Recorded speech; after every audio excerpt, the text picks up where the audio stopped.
What's happening, people? Hope everyone's well. He's gone with a Straight with the salute. Episode 10, I believe. Woo! Did you think we'd do 10? No. I don't think anyone else did either. Do you think we'll do 11? Maybe. Yeah. See how this one goes. This is part 2 of Papa. what we call it the Father's Day special. Papa. We didn't do last week. We'll address that straight away because we were actually on holiday. We had a few things happen while we were away, which we will get onto. So we never got a chance to video anything. So yeah, we've done it this week, but we'll be back next week with another one. We've got another guest, and then it'll carry on 2 weekly from then. Potentially. Yeah, it should be. I mean, I've spoken to the person who's going to do it, and they should be on next week, and then it'll go back to being 2 weekly. Worst case, if he's not, it will just. Yeah, we'll figure it out. Yeah. It'll be another 2 weeks, but. Yeah, but hopefully, one next week. Keep going after that. But yeah, we've got El Padre back. Yeah. On the show. How are we doing? Feel good? Yeah. Enjoy your holidays? Yeah. You? Loved it. Holiday blues. Holiday blues this week. Especially with this weather. I was going to say, you might hear that thunder if it keeps happening. It needed to break. It got very humid, so a little bit of rain is welcome.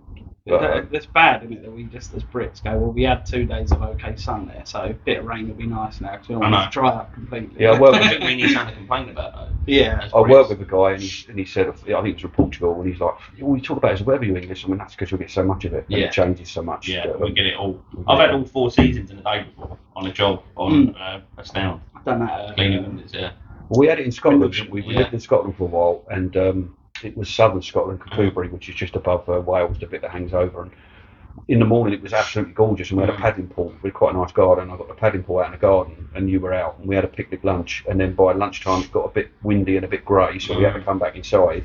By the afternoon, it started raining. It was blowing a hooey, and then whatever happened, we had tea, we went to bed, and it was 9 o'clock at night, and it was big snowflakes coming down, and the pool was still out. You had like an inch of snow on the pool, so yeah. Only in this country. Well, you said before about you spoke to someone who moved to Canada for that, wasn't it?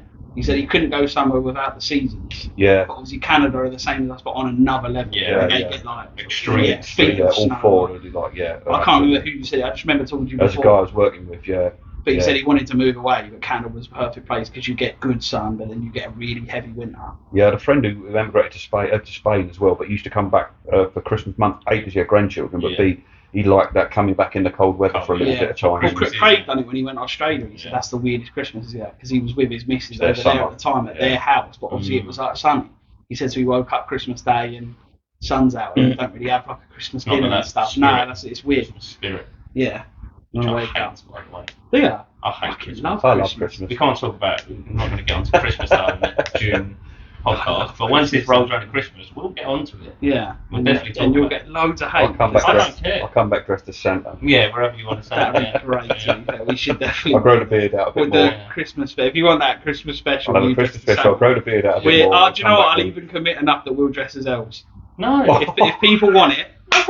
That's a definite. We got to do that. It's not a definite. You're a guest. If we get enough people coming on this video, we'll dress as elves, and Dad can be Santa. I'll bring presents in for you. I do like. Yeah, I love presents. What's it going to be? Christmas. Shit, we're going to have to do it now. Yeah, that would be good. I'll let you talk for a minute. Yeah, so this week we was going to concentrate more on men's mental health, because obviously we spoke more about our personal lives last time, just about mental health in general, but we think it's a good one to focus on, because obviously there's sort of 3 different ages of going through it.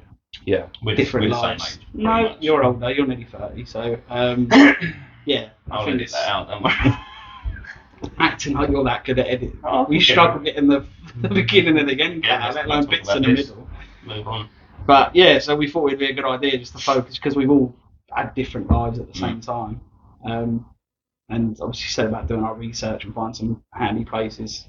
Yeah, which I'm going to, we'll talk about them, but I'm going to tag them. Yeah, we're going to find them and tag them, and obviously it's for, because I know a few people that have been to them and I've tried them, and obviously we said about therapy and stuff, even with Craig, when we had him on about trying therapy. And then obviously... Yeah, I think the thing about therapy though, you have group therapy and then you can have the one-on-one, and things work differently for different people. Yeah. I found one-on-one good. I'm not sure about a group, but it does work for some people. For a group. I was going to say, the group, it depends what you do, in the sense of like, like I said last episode, that Andy Mann's Club does the group therapy, and like the one you said you was going to talk about, where you don't have to talk. Yeah. And sometimes that therapy is nicer, just to hear other men, or even I say men, obviously we're talking men, but anyone.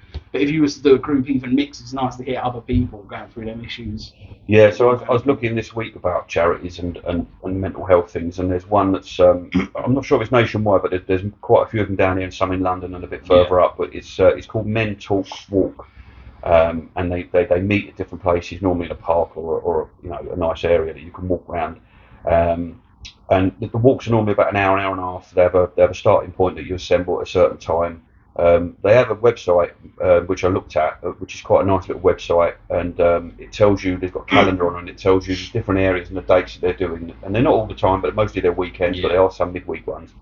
And they just say meet at this point, and you just go for a walk. Yeah, it's a good idea. And the thing is, your health is good. If you're doing a bit of walking, it's going to help you, just from a fitness point of view, and just get a bit of fresh air and get out of the house sometimes. It's the simple things. Yeah, and if you want to talk, you can. And obviously, it does say on their website they're not, by no means are they like something that's like an emergency if you're really struggling.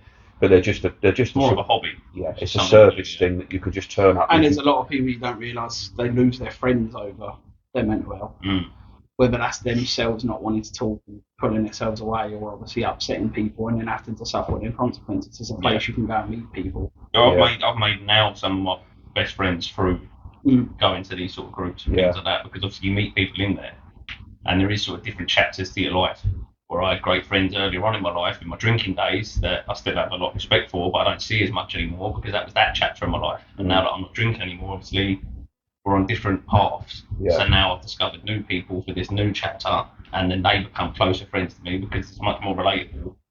And again, that might move on again. And well, that's what I say about all of us being different as well, because it's for me, and obviously Dad's pretty similar, but obviously for me, all my mates are really from childhood. Yeah. I've never really had, I've met people on the way, but I've always had that core friends. So like you say, even though you still have them friends, you don't see them as much, whereas obviously for me being open is different, because I've got these people I've known since I was a kid. Whereas obviously you'll meet new people and then you're a bit more reserved until you get to that point of opening up. So it's funny that we all suffer the same way, even though you've got different people around you. I think the thing with men's mental health, and I did read a thing this week saying, I think it something like 3/4 of all suicides are men. Yeah, at the moment I think, And men under the age of 50 is the biggest killer in men. Is suicide. And I think from a bloke's point of view, we just have this whole blokey front that we put on. Yeah. Too much, my man. Yeah. It is, and you don't. And I've got pals that I know they're suffering from mental health, and I haven't actually spoke to them about it, and I want to, but I feel that I haven't got that relationship. No, you can push them away. Yeah, that's right. That's the fear. That was my fear. Is that am I overstepping the boundaries there until he's ready to talk to me? Or we know that from experience as well. I certainly do. People coming to me about my alcoholism or mental health, and I resent them. You can almost get offended. I don't want them wrapped around me anymore. Obviously it's different now, but when it's on you, the last thing you need is someone coming over trying to preach to you, even though they're doing it. Well, it happened a lot on nights out, like we said before, where you'd have a crowd of people and your heart starts going. Yeah. Or you've taken a funny turn, you'd have a crowd of people in your face. You can imagine taking away the drink, just having a heart attack. The last thing you want is 8 people in your face. Like, you're right. Like, it makes you 8 people full of drink. That's what I mean. And then the countless times I'd get pulled, you've got to go and see your brother, and I'd come round and see you, and I'm sort of like, what? So I mean, I'm like, what am I going to do? There's nothing I can do. You ain't going to take the help. It's not like I can bring an ambulance. So blah blah blah. There's nothing I can do. Just leave them to it. Yeah, it is difficult. That's why we're trying to get people to make their own decision. You know what I mean? Yeah. And that's almost ignorant to me, because rather than saying sort your fucking self out being a dick, I sort of knew you was just going to be like that. At that time, so you were too far gone. You can only help yourself. Probably be detrimental if you tried. Yeah. It would have made our relationship worse. Definitely. Definitely. I think you have to make your own decisions. You made your decision to stop drinking and help yourself, and people have got to do that, and some people can't, and there's nothing against them. It's just addiction and mental health is one of them things that you're self-medicating, really. You're not sorting the problem out. Well, I don't by any means consider myself stronger than someone who hasn't been able to get sober. I consider myself to be lucky.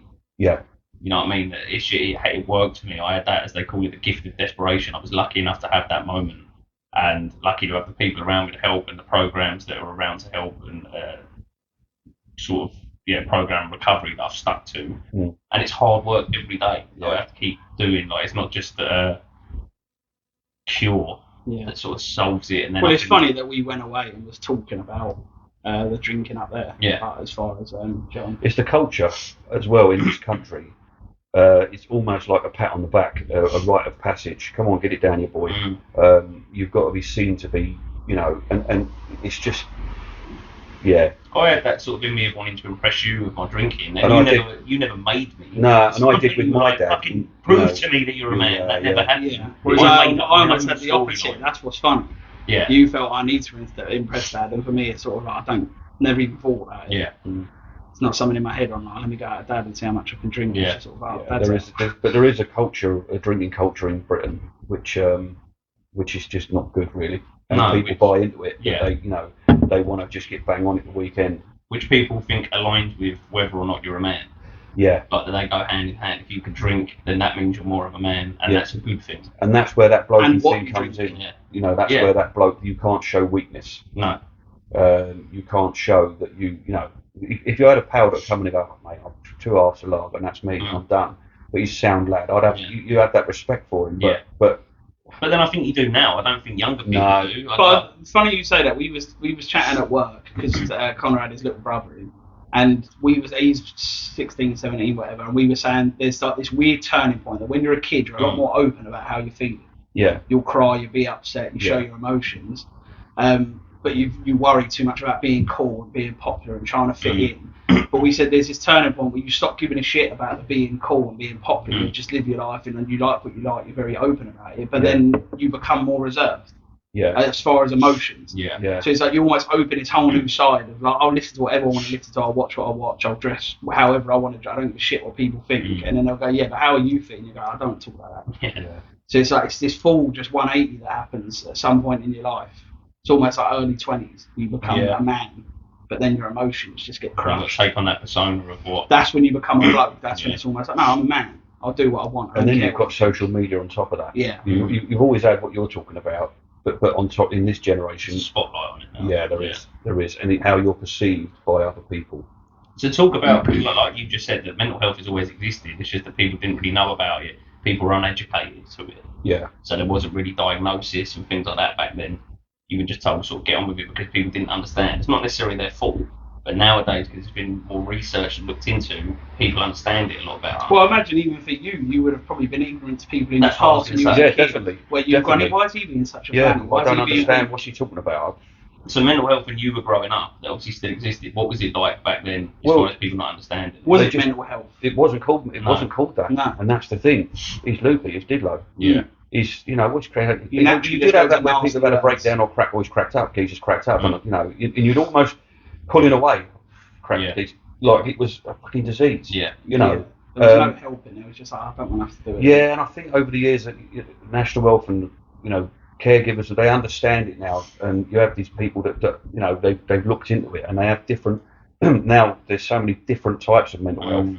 And you're on a spectrum, or you're on it somewhere, and then they can specifically help you. And there's medication, which we didn't have years ago. Years ago, they just used to fill them full of drugs and zone them out. Well, back in, I was through my alcoholism, basically found out that alcoholics, this going back to like the 1920s and 30s, if people are that far gone in alcoholism, which you see every day now, they were getting put in asylums. Straight jacket, and they used to get electrotherapy. Yeah, well, they did have a lot of that. Because they just thought, well, they're gone. If they can't stop drinking, there's something wrong with them. So they would electrocute them, as if that was a cure for alcoholism, which now seems insane. You're talking 100 years ago now. But the other side of it is when you don't understand yourself what's going on in your head, you can't relate to someone. So therapy and things like that only work if you're honest. Yeah. So you've got to go in there and bare your soul. You've got to go and go, I don't think I'm very well. Yeah.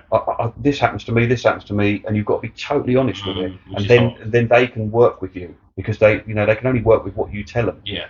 And I think years ago people didn't understand what was happening to them. I don't understand why I feel like this. I don't, and sometimes, and with the suicide, some people think, I can't see a way out of this. Yeah. I cannot see a way out of this, and so they make that decision. But when I've been suicidal in the past, and it's happened plenty, that's always been my feeling of like when everything's just getting on top of me, that you can't see a way out. Yeah. So you start going, that's it then. I'm gonna have to go. I can't do it anymore. Yeah. It seems like your only option. It's like, well, I'm gonna have to do it.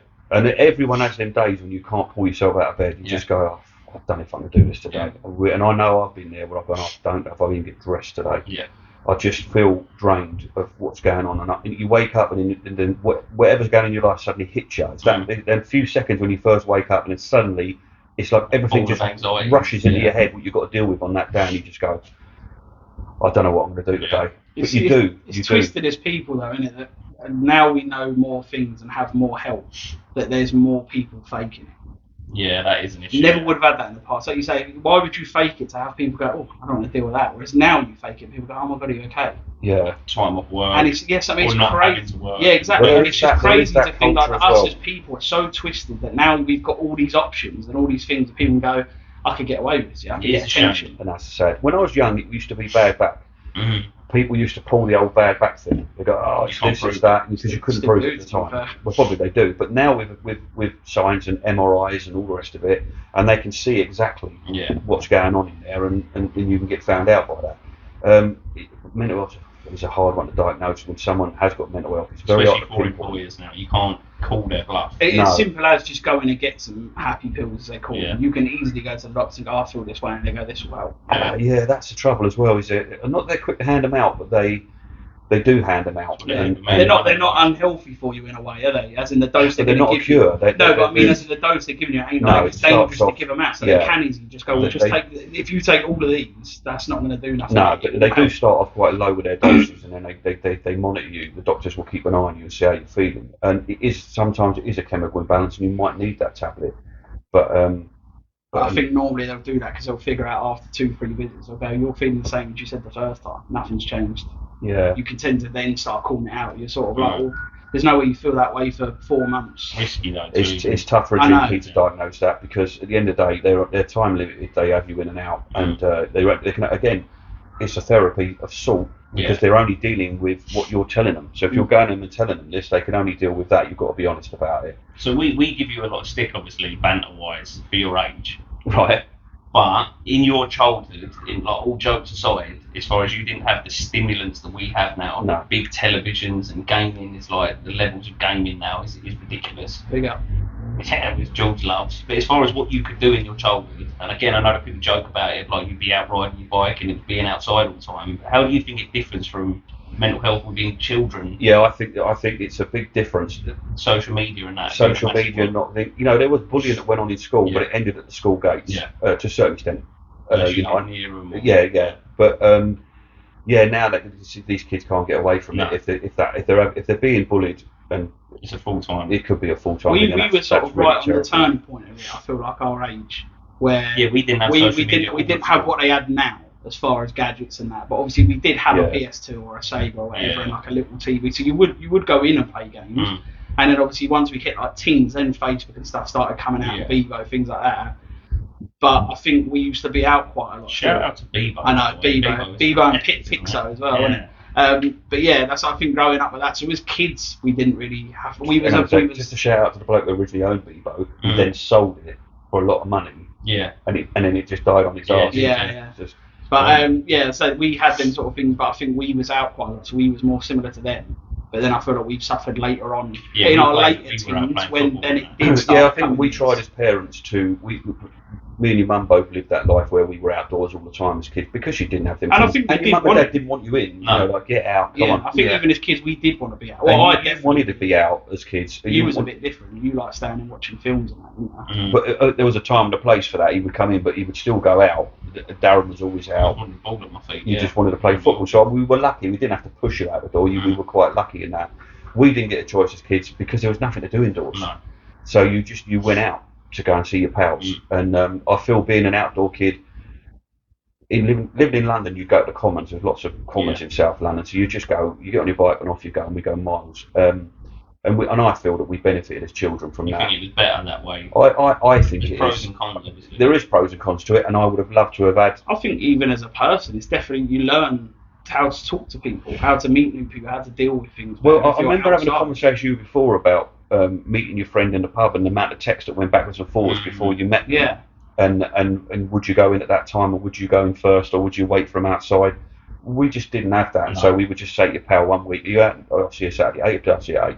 And I'd just go to booze at 8, and then he'd either be there, he wouldn't be there. It wouldn't make no difference to me. You know, you didn't have that. There's no option. You paint yourself into a corner with that sort of thing because you're relying on it for him to get back to you. Yeah. So I think people become shy and like ordering food now. People don't pick the phone up and talk. Everything's done online, so that communication between each other is not there. Yeah, and I love a chinwag with someone. You know what I'm like. I'll go into a takeaway. I'll go in somewhere, and I love to strike up a conversation. I think it's great. But now we've brought up in that era, and what I fear for is the people of the future is that they're not having them conversations. The most relatable one for that is getting a call from a random number. No one ever picks that phone up anymore. Yeah. And the anxiety you get when you get a text from someone that you don't want to talk to. And you go, fuck. I don't like hearing my phone vibrate. Yeah, so before I've even seen who it is. I hear that for some reason my brain sort of doesn't like that sound. Yeah, and it's not even in a nasty way, but like Harry's always giving me like dog's reviews of how I'm a nightmare for picking my phone up. But obviously with Harry, it's different. But like, especially with friends and stuff, and it's never in a nasty way. But the amount of times I will look, I know they're calling me, but I don't pick that phone up. No, I don't. Yeah, the thing is, we never had a phone in our house. I think I was at secondary school before we had a home phone. So we had a phone box across the road. If you was that desperate, you went and put tablets in or some tablets in the phone box. But so you have to physically go somewhere. You'd have to physically have these interactions. You had to go to the shop. Yeah, you couldn't. Stuff wasn't delivered. No, it was you had to go to that shop and have the interaction. And I think that's where you find people are quite more an older generation, are more chatty, more. And it's just a shame that. People, when you go to big city centres, that people are very switched off, and also I've struck up conversations with people, and either they're quite welcoming and go, oh hello, blah blah, or they're very, what do you want? What do you standoffish? Yeah. And I don't like that, and there's nothing against them, but obviously in the past they've probably had an issue with people, and that's why they're standoffish. And I think it's just a shame as a nation that we're not more chatty. When you get on a bus, I remember getting on the buses as a kid all the time and sitting next to someone on the bus. Because it was the only seat, and having a conversation with them. That would never happen now. But it doesn't happen now. Going in the cafe, when I first started work at 16, with my pal that I worked with, we'd go in the cafe, and there's so many seats, but there might be two builders, and there's another two, because it's a 4-seater, and you just go, you're going to get your cup of tea and all your breakfast, and as you walk past, all right, sit down there, mate. Yeah, and you'd sit down with them builders, and you just have a little bit of conversation in the morning. You got on that day and just stand and stuff. Yeah, just a bit of a chat, and that was a regular thing, and everyone got on it, and it doesn't happen now for some reason. Well, there seems to be like a big divide in generations now. I mean, they're I don't know, but there's names for them even. Like, you know, millennials, Gen Z. I don't know what they are. But I'm not a big fan of that divide, because people seem to then paint everyone with the same brush. As far as millennials are, like, the older generation hate millennials. We're millennials. Like, we fall into that category. But we're not the same as them. Me and you are not even the same person. Yeah. So I don't like that whole and that there's older generation people, is wrong. What they call them boomers. So baby boomers were the kids that were born after the war, because all the wartime people, you know, they came back from the war, and obviously they come back to their wives, and the first thing they did is you had all these babies that were born, and you know, just after the war. Can we not just bring this over and talk about how mad that sex must have been when they got back from the war? Yeah. Post-war sex, without it. Just remember the biggest sacks, just absolutely slamming.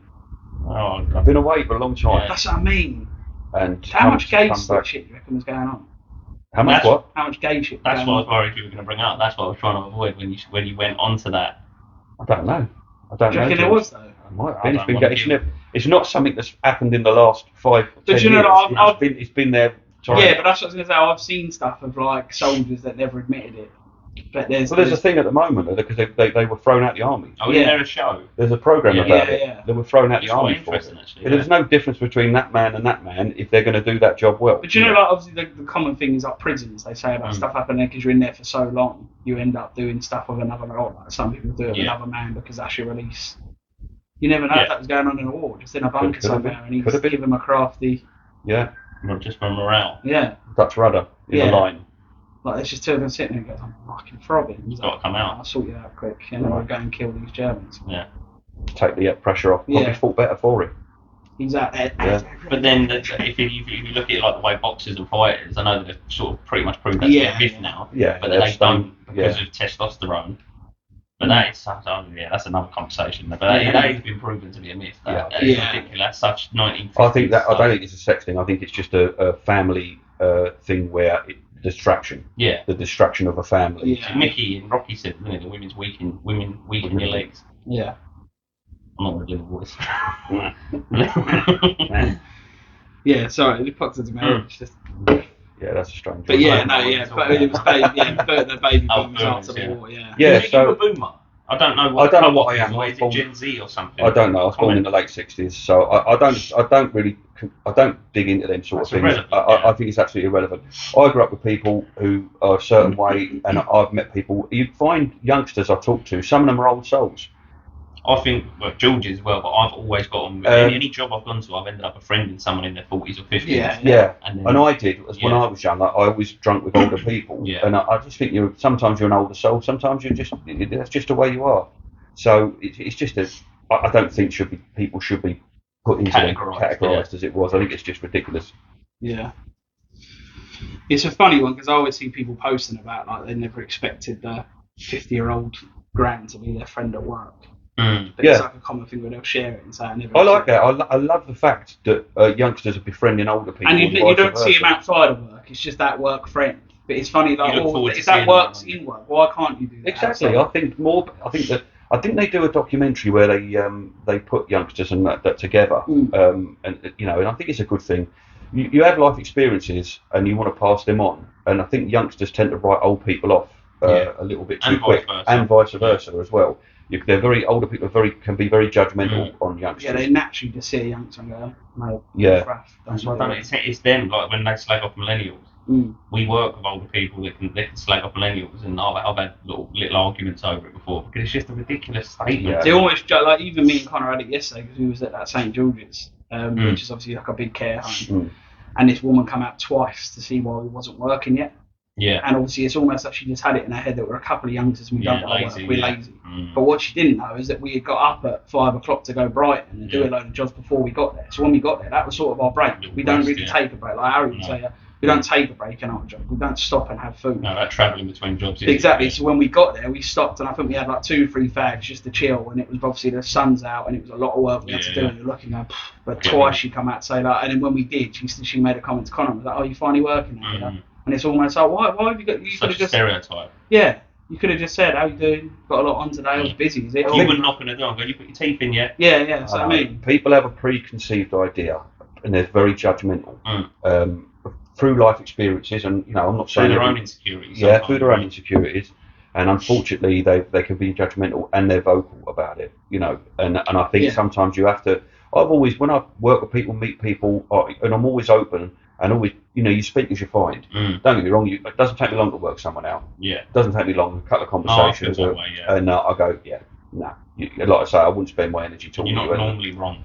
And I'm not normally wrong. But also, I've got some really good friends and I've been friends with for years, and some new friends I've made, over the years. And, it's just one of them things. People can be a little bit judgmental sometimes on their own life experiences. You've got to give everyone a fair crack of the whip. No one is perfect. No. Everyone has issues. Everyone has problems. It's the same way with younger people not liking old people, and I don't mean your age old. I mean like as in the elderly, retired. Yeah. And that's something that aggravates me as well because they've had an entire life. Like say, so much you talk can about learn. Someone in their 20s. They've already had a lot of shit. Disliking someone in their 80s because they seem miserable. They seem this or that. They're slow, and you think, what you've had. They've had 4 times that of a life, and some of them have been through wars. A lot more, a lot like horrendous. Like you don't know what people have been through. So I think maybe it's better because we're a bit more open-minded. But I do sit there sometimes. I think like it almost seems like selfish for me to be upset when there's people that have fought war for us to be where we are. Yeah, there was a joke about that the other day about this generation. Would they be able to do a world war? They would.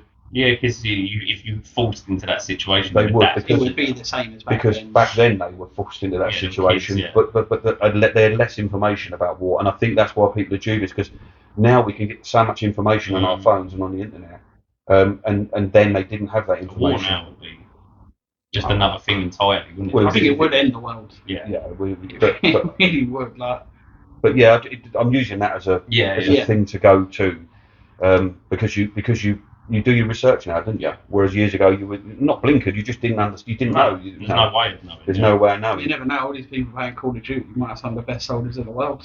Don't know. How technology so trained on that. Like they give you a PlayStation. You can use it like that. Oh, I'm going to be good at this. Yeah. Yeah, it's drone warfare, isn't it? A lot of it as well. Yeah. But yeah, it's just it's a funny one to say that generation's better than that generation or that generation's, it's just. I think you can all learn from each other. That's Yeah, definitely. Because we're evolving in a way, like even being in a situation now where we can sit here and have a talk about all of this stuff, whereas beforehand, I don't think people had that opportunity. I don't know whether you have with your parents be able to have a sort of candid conversation like this. You didn't have, you did and you didn't. That's, to be fair, that's one thing we've always picked Mum and Dad up for. As I said, even out of my friends, I don't know anyone that can have the conversations we can. Very open, yeah. Well, I think your mum and I really thought, the way we were brought up, what we went through, we sort of thought when we have children, we want to try and be there for them emotionally. Yeah. But did you feel like part of that is from us as well? Have we spoke about? I felt that because we gave you gave back. Because there must have been times that we have brought things up, and you sort of gone, "Oh fuck, I wasn't expecting." Yeah, definitely. And then 100%. You also then learn knowing that they might bring that up. Definitely, you learn as a parent how to do things, and you hope you do the right things. You make mistakes. Everyone does. Yeah. But you also got to learn from them and try. Because I feel like we definitely have pushed it. As kids, we might have pushed it a little bit and said certain things. But I think you have to as a kid. You have to push them. But as in, like most parents would take it bad. Yeah. Where they'd go, "You don't talk to me like that. I'm your parent." Whereas you and Mum have never reacted like that. You've just sort of laughed it off and gone, "I can't believe it." But we've never. No, I don't mean in a nasty way. Like, even if we've mentioned like their sex life. Yeah, but I don't think that's later. No, I know, but I'm saying just in general. Yeah. I've got mates now that are 26, and if they ever mention sex in front of their mum and dad, they'd be like, "Oh." Yeah, now as adults, I don't feel like there is any boundaries. No, but that's what I mean. But I feel like that's not necessarily a good thing, is it? No, I'm not saying it is. No, but that's my point. Is we've kept pushing it and pushing it from 10 being really, really innocent to then being 16, and you sort of start throwing in the odd swear word and things like that. Well, there's a big bad world out there, and so it's all right to try and protect children. You always want to protect your children from everything, but at the same time, you need to give them the ammunition and the tools to live in a real world. Yeah. And so you have to let them go a little bit. You have to have them conversations and let them do them things because they've got to be a well-rounded person. They've got to learn new things. So it isn't easy being a parent. We definitely went into the adult world being able to deal with other men because of our childhood and growing up. If anything, other men didn't know how to deal with us. Yeah. They didn't expect people as young as us to 16-year-olds for the first time. Yeah. Yeah. Well, I kind of equipped you. Mum did as well. Kind of equipped you for the world to say, look, that you're going to get. People are going to rip you off. They're going to take the piss out of you. They're going to do this, that, and the other. You've got to take it on the chin, but you've got to give it back as well. You've got to stand up. Don't take shit off people. It's all right, banter, but I mean, physically and mentally, and and financially, and at work, people taking the piss out of your work and giving you too much work. So we've always tried to say to you, look, this is what you do, and just give you the tools to do the job, really. And so you won't be mugged off. I never wanted you to be mugged off. As to know what's right and wrong, and the moral, the actual moral compass of it, the right and wrong of it. Do you know what I mean? I think and like you say, you're right there. Know your worth. Yeah, that works quite nicely back into the fact that even with a good upbringing in a good home, it doesn't matter. It makes no difference. That shows what mental health is. Mental health will get the best of you. It does not matter what your life is. It is an illness, and that's what a lot of people don't understand. Well, that's why they call it mental health. Everyone has mental health. Obviously, everyone has health.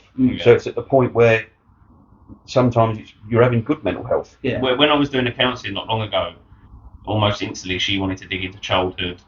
You and Mum, you know what I mean? That's the sort of the first go-to, and she wasn't really finding much. You know what I mean? Because it was just bits and pieces, but it wasn't as obvious as that. Like as far as we didn't have as far as arguments and things like that, you can't blame. That's the same as any other. You can't blame things all the time. I think some of these therapists, not all of them, but some of them want to blame something. Go, that's that, because it is trauma will define you. But that must be like in the handbook of being a therapist. When you do your training, there must be one of the first things is see if you can find something. That's look for trauma in your childhood. Yeah, that's the equivalent of have you turned it off and on again. Yeah. That's did you have trauma? 101 straight away. How was your mum and dad? Thanks for calling. So, and there's nothing wrong with that. What they're trying to do is just get that out of the way, and then we can work forward and find out. I think once again that comes down to who you are as a person, because I think I can almost step outside of you being my mum and dad, and if say you had an argument or you have an argument now, I'd still see you as a couple. Yeah.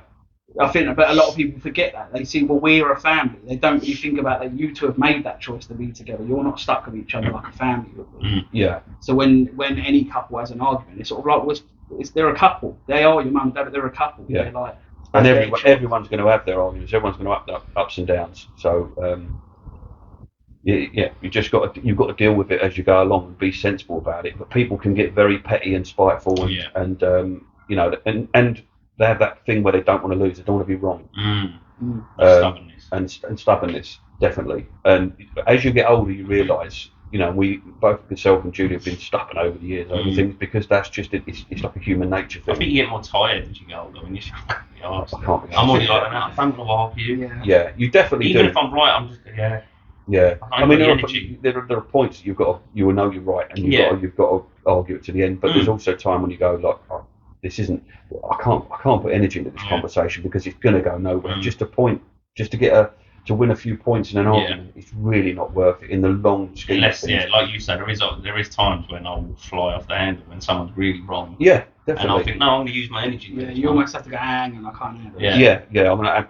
I've got to draw a line here and say, sorry, I'm going to call you on that. Yeah. But otherwise, people put a lot of energy into arguing. It's the opinionated people when, even on the subjects that we're talking about, they have an opinion which everyone can have, Definitely. but they think that's the only way. And people get very shouty and very passionate about stuff, and I disagree. And again, I think that's one of them. But after a while, I think, no, see, you're annoying me now because you're disrespecting people through your own opinion. Yeah, everyone has an belittling opinion. other If people. you don't agree with that opinion, it doesn't mean that they're wrong. It doesn't mean you're right. It's you have an opinion on it from the facts that you believe, and they might not be facts that you believe.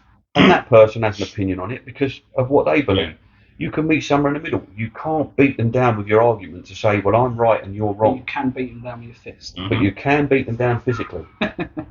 There's people out there that will... And you laugh about that, but that's how people get. That's what I was going to. That's why I thought of it. Cause that's exactly how they get. Well, this guy's not. He's not having it, so I'm going to have a fight. Yeah. I'm going to fight it and beat my opinion into him until he agrees with me. And if he doesn't agree with me, at least I've beaten him. Yeah, physically. I couldn't beat him in the argument, but I've beaten him physically. And there's something satisfying about like overpowering someone with your mind, with your brain. Like if you can win an argument.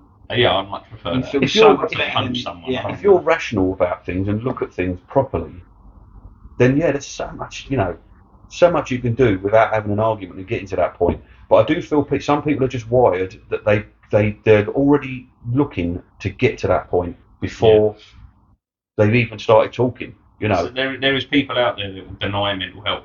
People that will say, I've never had it. I don't think it's real. There is genuinely people out there that get on with it. And good luck to them if they have never gone through life without having and it touching their life, not them personally, but their family. Good luck to them, and I hope they have a good life. If anyone that can do that, and unfortunately there isn't many now that haven't had it in their life somewhere. But it's definitely a real thing, and most people struggle, whether they admit it or not. Most people are struggling with it. Yeah. Everywhere, everyone is on there somewhere. Even if it's just a bad day, might not be depression, but it might be a week where you just go. I woke up this morning and it was on me. I didn't have a good night last night. I haven't had the best week, and I woke up this morning straight away. Said to my missus, I'm not feeling it today. And I outright said it. I've started today. It's such a bad head, and it's one of those. And I'm like, I don't know if this is going to get better. But it already has. Yeah. You know what I mean? It's for me so far. Exactly, it's been a bad morning. Suddenly getting worse again. Suddenly getting worse. I'm done. Right, that's that. You didn't take your mind on the table. Put it there. I forgot. It's already there. I see him go like that. Edit. Yeah, I'll edit that out. Sure. What was I going to say? It can just be a bad morning. Come on. We got you. Whatever, man. I'm done. You two talk. We said about mental health and then we just waffled again, didn't we? But I think we have touched on it. But we've touched on it. We'll finish off talking about that because that was sort of. I was going to say, I think it's going to be a longer episode, definitely. So, but we'll like we say, we'll tag it in there. We'll sort of talk about it a bit now, but we'll tag it in. Yeah, if you could tag in a couple of. Like I say, Mind is one that is the go-to. It is a charity, and as I said before, Time to Talk Mind. They're the obvious ones. Time to Talk is the one that when you go to the doctor will workplaces give it to you as well. Workplaces give it to you as well, and it's over the phone. It is very formulaic in the way. I know you don't. Well, funny enough, I was gonna say as well, just touching on that, workplaces. There's a few. If you talk to your manager, a lot of workplaces have their own one now. The company and I got given one at Screwfix. Yeah. And it's better because it's not like Time to Talk where you say it's a layout. It's specifically like work related. Yeah. So if you feel like a lot of yours is coming from stress of waking up and going to that job and no promotions happening or no progression, like that would be a good thing to ask your company. Yeah, the company I work for had one and offered it to me. Yeah, because then I it's know like, a lot of the bigger personal, companies do. Yeah, it's personal. It's about your work specifically. Nothing will go anywhere. You can't get in trouble for it, and it's a really good one to do. So. Yeah. So mind have got, you've got to get past that time to talk and be honest with them. And a lot of people give up on that because it is quite repetitive with the phone calls and the way they talk to you. If you can get past that and then you get onto I got no mind calls, you can self-refer to mine. I think they've got a website, but then initially you will have a conversation with them and then they'll assess you. The thing is, people will be annoyed or upset about the fact that they can't get through. You've got to remember it's the influx of people trying to get through. Yeah. But there are other charities out there. Like I say, there's one I've looked into which is a walking one. It's specifically for men called Men Talk Walk. Yeah. And they have different walks around West Sussex and further up into London, maybe up north. Excuse me. And they meet in Littlehampton, and it's about an hour and a half, these different walks, and there's a meeting point you go to and you meet up. They've got a good website that you can go on with a calendar, and it tells you about the different walks and where they go. And you can go on this walk, A, just because it's physically a good thing, but B, you might have a chance to talk to someone and just get something off your chest. Yeah. They're not emergency, but they are there. But there are, if you go on, you mentioned as well. What's the one you were saying? Andy Mann's Club. Andy Mann. I think they are all about They're nationwide. They're just slowly opening more and more and more because I think they got because a lot of people found out about it. There's more and more people going, and they're getting to a point where their group sessions are getting too big. Right. So they're starting to open them up in each town. Because I think at one point, say they had one in like Bognor, then people from Littlehampton to Chai would all go to the Bognor one. But then because it's getting more and more popular, more and more people get comfortable doing it. They've now opened one up in Littlehampton. There's one in Worthing. They're all over London. So, but that's more like a group session thing. You go in. I think that there's a way they lay out the meetings, but they tend to do like one. What do they say? One good thing, one bad thing about your week, and you don't have to talk. Yeah. But obviously, it's one good thing, one bad thing, and then they'll ask you like a silly question. So I think when I went, it was like, "What's your favourite type of party?" So it's just to sort of get to know. I said cream. No, I can have. No, it's like you just get to know each other in the group. And then obviously if you want to talk you can. If not, you can just sit and listen. Steak and Stilton. Someone did say that. I know where you get them from as well. They're good pies. Very good pies. Sorry, we've gone on the pies now. Yeah, I know. But yeah, so it's good. Yeah, it's nice. You can go down there and not talk, or you can go down there and talk. Green pie. He's the best you know he had that whole thing was a skit. Never been to a meeting. Never been. None of that was true. But I genuinely don't know what 10 episodes in for that gag. Yeah, in the whole podcast he charged for that. Yeah, that's his last one. No, I can't think what I did that. Yeah, I said something that I don't know. It weren't cream, but they gone around the whole thing and then come to me, and I think I just made a joke. Yeah, that's just the way I deal with things. It's almost like nerves rather than being like. Yeah. But literally, they asked me at the start, like, why was I, or not why was I there, but I was chatting about myself, and I sort of said it'd be nice to kind of sort of let my guard down and not be that jokey person, blah blah. And then I still found myself making jokes the whole way through. Yeah, you can't get rid of that entirely. I think the fact that you was there and you still make the jokes, it doesn't matter because you were there. Yeah, and in all fairness, after the meeting, there was a bloke, like a Asian or Indian bloke, I think he was, come up to me in his 50s, and he had a bit of a bad home life, and he come up to me after and thanked me for being there. Yeah, and it just sort of blew my mind. I was just like, wow, and he proper took me back because he said he was like, thank you. He said you really made me laugh. He's like, I really enjoyed that. I come back again. I didn't. So what you've got out of that and what he's got out of that. Yeah, that's you what think I mean. you haven't got anything out of it, but you have got something out of it, Yeah. and that's the thing. You don't know till you go there. You don't know till you try. I've obviously done talks at my meetings for alcoholism quite a few times, and I've got up in front of big groups of people and told my story and told everything. And I feel in my head like, I don't think I've done well this time, that maybe I was a bit nervous or I was a bit in my head.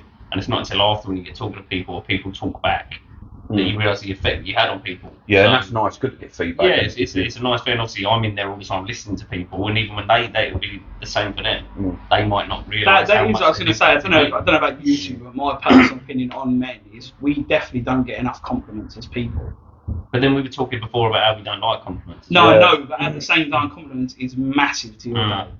Whether you can deal with them or not, like we're saying about we can't deal with them. At the same time, the way a compliment makes you feel, the most simple thing, it really can change. The only compliments I get is from women over 50. Yeah, same. And it's normally about my hair. And that's it. No one under 50. Women, I think women over 50 just see me as a little chubby kid still. So they're just like, he's so cute. And I don't like that one. So they don't have to call me cute.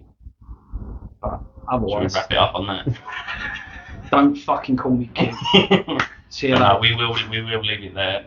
But We'll tag in the ones we were talking about. yeah, Yeah, we'll find definitely, them. yeah. And anyone that's watching, if you know any good ones that we haven't said, then feel free to comment on it. And again, I know that the Frank Bruno has got his own foundation that he does, and he was looking for people to run marathons on their behalf. And then he in a tweet he was saying that he runs this place with just bare minimum. The people who work there, he hasn't got CEOs and people earning loads of money. They're running it. They're volunteers. Yeah. So big up to all the people who just who give up their time to help in mental health. Do you know what I mean? So, but that's another charity that does great work. Do you know what I mean? And again, as you said to him, you can message us through the email that's up there, through the Instagram page, on YouTube. And obviously my personal pages, I'm still online. Yeah. I've still got a Facebook and an Insta, so you can always message me. So we're not therapists, but we are people that have been through stuff and that can help as much as we can. And so we will have you on again. Obviously, we've got a few people lined up at the moment. We've got some quite good guests coming up. Actually, Well, we've got some nice Christmas episode. If not before, then maybe Christmas. If you're interested in cream pies. What, on that episode? I'm joking. All right. But yeah, no, thank you for listening. If you listened. Oh, what a way to end it. All right. Cheers, people.